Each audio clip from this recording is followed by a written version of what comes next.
चलिए दोस्तों, तो अब हम अपने इंग्लिश शॉर्ट हैंड की पहली सीरीज़ के 6वें पार्ट पर आते हैं, जहां पर हम देखेंगे अपने थर्ड फिगर के राइट साइड पर दिखने वाले कर्व स्ट्रोक को।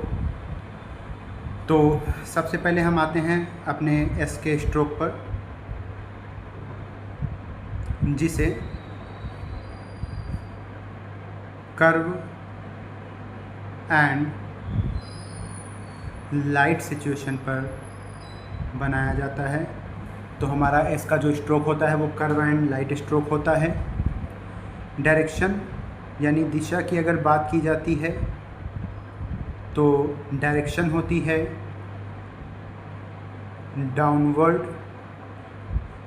अर्थात हम ऊपर से नीचे की ओर क्या करते हैं, स्ट्रोक को बनाते हैं। फिर साइज़ यानी कि लेंथ की बात की जाएगी तो वो 0.5 इंच। अब हमें क्या करना है, स्ट्रोक को टॉप से बॉटम तक बनाना है। बट एक चीज़ का ध्यान रखना है कि अगर आपने स्ट्रोक को बिल्कुल सीधे नीचे तक लाने के बाद अचानक से टर्न किया, या मान लीजिए आप स्ट्रोक को ऊपर से टर्न करके नीचे सीधा ले आ रहे होते हैं, या स्ट्रोक को बहुत गहरा बनाते हैं, है ना, तो इस तरह की परिस्थितियों में हमेशा आपके स्ट्रोक को गलत माना जाता है। तो इस चीज़ का ध्यान रखते हुए आप क्या करेंगे, स्ट्रोक जहाँ से शुरू हो रहा है उसके सामने ला करके स्ट्रोक को एंड करना है। और इस चीज़ का ध्यान देना है कि आपका जो स्टार्टिंग पॉइंट और एंड पॉइंट है वो बिल्कुल परफेक्ट सिचुएशन पर दिखना शुरू हो जाए। जैसे कि यहाँ पर देखिए ये सारे कंटेंट्स आपके गलत हैं। फिर उसके बाद यहीं पर अगले स्ट्रोक यानी कि जेड की बात की जाएगी, जो कि हमारा कर्व एंड डार्क स्ट्रोक होने वाला है। दिशा यानी कि डायरेक्शन जो है वो इसकी भी डाउनवर्ड ही होगी। डायरेक्शन जैसा कि हमने कहा, डायरेक्शन इसकी भी क्या होनी है, आपकी डाउनवर्ड ही होनी है। तो हम देख लेते हैं इसे। सबसे पहले हमने क्या किया, यहाँ डाउनवर्ड लिख दिया। अब साइज़ यानी स्ट्रोक के लेंथ की अगर बात की जाती है तो वो 0.5, जैसा कि अभी तक हम देखते आ रहे थे। और स्ट्रोक को बनाते वक्त हमें ध्यान रखना है कि हमने एस को बनाने के लिए नॉर्मल सिचुएशन में जब स्ट्रोक बनाया तो बिल्कुल लाइट, और जेड को बनाने के लिए जब पेंसिल को थोड़ा सा प्रेस करेंगे तो एस से थोड़ा सा डार्क स्ट्रोक दिखेगा।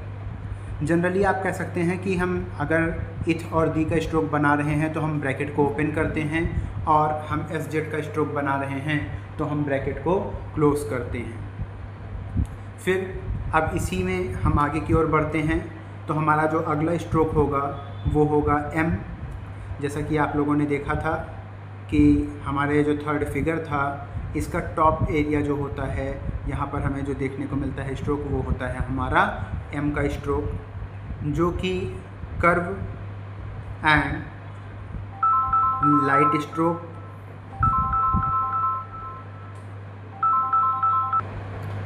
हाँ, तो चलिए दोस्तों, जैसा कि हमने यहाँ पर देखा था कि हमारा जो एम का स्ट्रोक होता है वो कर्व एंड लाइट स्ट्रोक होता है, जहाँ पर हम स्ट्रोक के डायरेक्शन यानी दिशा की बात करते हैं तो उसकी डायरेक्शन जो है वो होती है हॉरिजॉन्टल। मतलब आप कह सकते हैं कि स्ट्रोक को आप लेफ़्ट टू राइट डायरेक्शन में बनाते हैं, ठीक है। फिर अब यहीं आगे चलते हैं और हम अपने स्ट्रोक के अगले सेक्शन को देखते हैं, यानी कि हम साइज़ की अगर बात करते हैं तो वो भी 0.5 ही होगा। और स्ट्रोक को बनाते वक्त हमें ध्यान रखना है कि स्ट्रोक बहुत गहरा नहीं होना चाहिए। हमें स्ट्रोक की सिर्फ ऊपरी परत चाहिए, जो कि कुछ इस तरह से भी हमें देखने को मिल सकता है, ठीक है दोस्तों। तो हम इस चीज़ का ध्यान रखेंगे कि हमारा जो भी स्ट्रोक होगा वो गहराई से नहीं बनना चाहिए, या स्ट्रोक लाइन क्रॉस करके शुरू ना हो, है ना, या फिर शुरुआत तो बिल्कुल ठीक हो बट लाइन को क्रॉस ना करे। तो इस चीज़ का ध्यान रखते हुए हमें कार्य करना है तो हम क्या करते हैं, अपने स्ट्रोक को लाइन पर से ही शुरू करते हैं और एक लाइट कंडीशन में बिल्कुल परफेक्ट सिचुएशन में, जैसे कि ये बनाया गया, कुछ इस तरह से बनाते हैं। फिर अब आगे चलते हैं, अगला स्ट्रोक देखते हैं। तो हमारा अगला स्ट्रोक होता है एन, जो कि कर्व एंड लाइट स्ट्रोक होता है। दिशा की बात की जाती है, यानी डायरेक्शन की अगर बात की जाती है, तो इसकी भी डायरेक्शन जो है वो हॉरिजेंटल वे में लेफ़्ट टू राइट होती है। अब यहीं पर हम आगे चलते हैं, तो हमारे स्ट्रोक के साइज़ यानी लेंथ की बात की जाती है। तो जैसा कि हमने आपको बताया 0.5। और अब स्ट्रोक को बनाते वक्त ध्यान देना है कि हमारे स्ट्रोक में एक चंद्र जैसा सिंबल बनता है, अगर हम यहाँ पर देखें, है ना। तो अब इस चंद्र के सिंबल को क्या करना है, आपको लाइन से अटैच करते हुए बनाना है। और ध्यान रखना है कि जहाँ से आपका स्ट्रोक बनना शुरू हो उसके सामने ही आप स्ट्रोक को ला करके ख़त्म करें।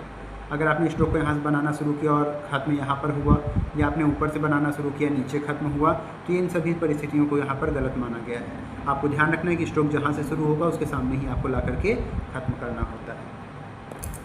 अब यहीं पर बात की जाती है आपके अगले स्ट्रोक की, जो होता है NG, जिसे हम बैंकर या फिंगर, है ना, इस तरह की सिचुएशन में यूज़ करते हैं। आगे चल के भविष्य में NG NK के फॉर्मेट में भी पढ़ा जाता है।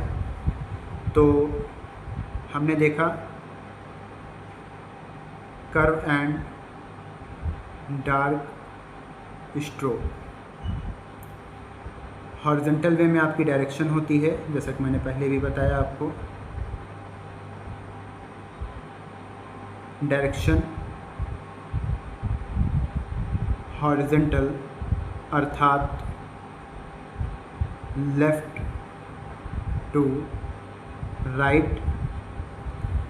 और यहीं पर अगर हम बात करते हैं अब साइज़ की, तो बाकी सब की तरह इसकी भी साइज़ होती है 0.5 इंच। अब हमें क्या करना है, इस स्ट्रोक को बनाने के लिए अपनी पेंसिल को थोड़ा सा प्रेस करके यूज़ करना है, और जैसा भी हम एन को बना रहे थे उससे थोड़ा सा डार्क हम इस स्ट्रोक को बनाते हैं। अब जैसा कि दोस्तों आप लोग देख रहे होंगे कि हमने एन बनाया और एन का डार्क स्ट्रोक भी बनाया, जिसे हम NG कहते हैं, लेकिन हमने M का डार्क सेक्शन नहीं बनाया।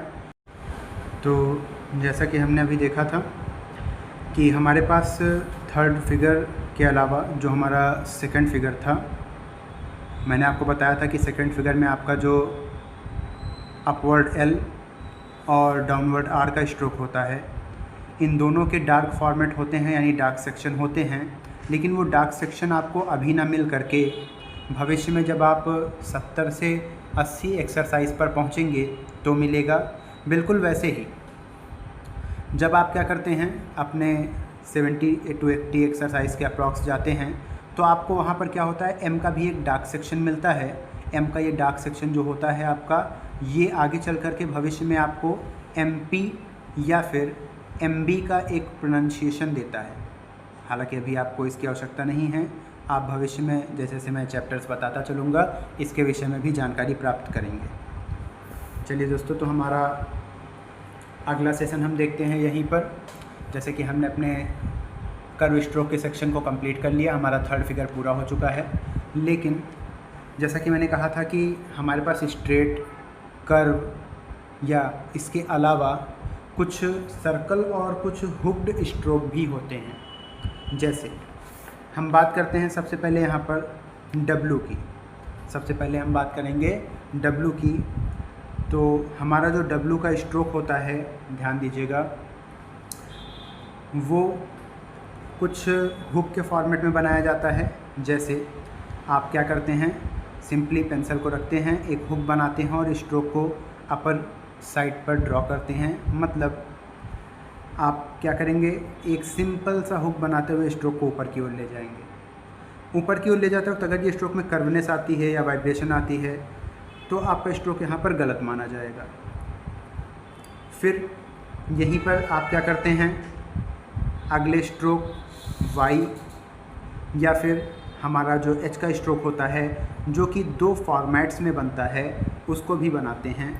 तो आपको वाई बनाते वक्त, जैसे कि आपने डब्ल्यू को बनाते वक्त हुक को अपर साइड पर रखा था, वाई को बनाते वक्त आप क्या करेंगे, हुक को इनर साइड पर रखेंगे और सेम सिचुएशन पर स्ट्रोक को ड्रॉ करेंगे। यहीं पर आपके पास एक एच होता है जो अपवर्ड सिचुएशन में होता है। मैं यहाँ पर मेंशन कर देता हूँ कि एक एच आपका होता है जो अपवर्ड होता है, जिसे आप क्या करते हैं, एक सर्कल बना करके नीचे से ऊपर की ओर बनाते हैं। और आपका एक और एच होता है जो डाउनवर्ड होता है, जिसे आप क्या करते हैं, यहाँ सर्कल बनाते हैं और लगभग चेजे की डायरेक्शन में ड्रॉ करते हैं। तो अगर अब मैं यहाँ पर बात करूँ अपने स्ट्रोक्स की, तो हमारे जो ये पहले 3 स्ट्रोक्स देखने को मिल रहे हैं, है ना, वो हमारे लाइट कंडीशन में अपवर्ड सिचुएशन के साथ और 45 डिग्री एंगल पे बनाए जाते हैं।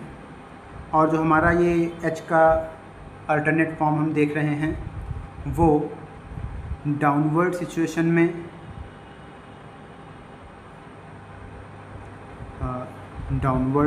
में लाइट कंडीशन के साथ 75 डिग्री यानी कि चेजे की डायरेक्शन में बनाया जाता है। तो दोस्तों, हमारे स्ट्रोक्स की सीरीज़ यहीं पर ख़त्म होती है, यानी हमारी फर्स्ट सीरीज़ यहीं पर समाप्त होती है। अब अगली सीरीज़ में हम बात करेंगे अपने स्ट्रोक्स को किसी अदर स्ट्रोक में जोड़ने की, कनेक्ट करने की, और प्रयास करेंगे कि हमारे जो भी स्ट्रोक्स हैं उनका बहुत बेहतर तरीके से प्रैक्टिस करके, यानी कि अभ्यास करके, है ना, अपनी स्पीड को, अपनी स्किल को बढ़ाने का।